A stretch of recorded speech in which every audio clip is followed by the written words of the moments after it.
Hello again. When first I heard that a black woman was to be cast in the role of Jesus Christ when the rock opera Jesus Christ Superstar is performed in the United States this summer, I must confess that I thought that somebody was pulling my leg. Not a bit of it though. The woman concerned may be seen in the thumbnail to this video, and I give a link to a piece about this peculiar situation in the description. Let's take this a step at a time and see if we can make sense of what is going on. One possibility, of course, and the one advanced by many progressive folk, is that both ethnicity and gender are irrelevant in this context. Clearly, all that has happened is that the casting has been both colour-blind and gender-blind, and Cynthia Chinasa Okwu Oniedin Manasu Amara Chukwu Owazuki Ekimino Erivo, the actress in question, was simply given the job because she is the best person for the role. Believe that and you'll believe anything. This is a calculated stunt designed to catch a few headlines. We can see several forces at work. For one thing, this role is, of course, for the Son of God. The Son, that is, not the daughter.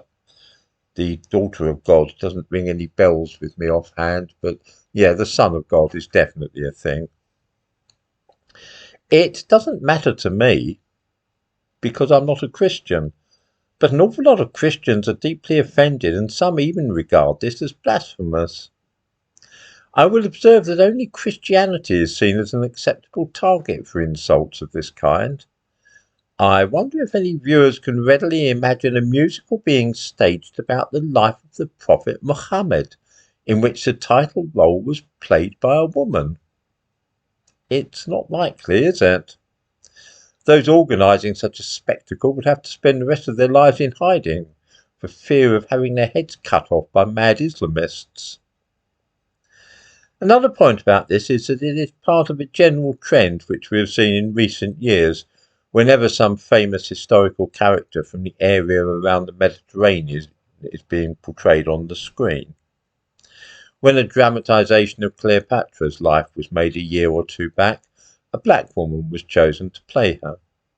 When a film was made about the Carthaginian general Hannibal, a black man was given the role. From this perspective, it makes perfect sense that a film about somebody living in the eastern Mediterranean a couple of thousand years ago would wind up with a black person taking the part. This is part also of another trend, of course, which is to show that Jesus Christ was not white. Not that anybody in his senses ever supposed for a moment that he was. Chances are that he was as swarthy as a modern-day Bedouin. He wasn't, after all, a European. But then, too, he certainly wasn't from sub-Saharan Africa either. Another plus for those producing this show is that Cynthia Erivo is a lesbian or bisexual or something. At any rate, she has a girlfriend and identifies herself as queer. How cool is that? Jesus played by a black woman who also happens to be gay. This really does tick all those boxes. Some of us thought that this kind of idiocy was on the wane in the United States, but it seems there's some life left yet in the whole diversity game, although we must hope that this really is by way of being a swan song.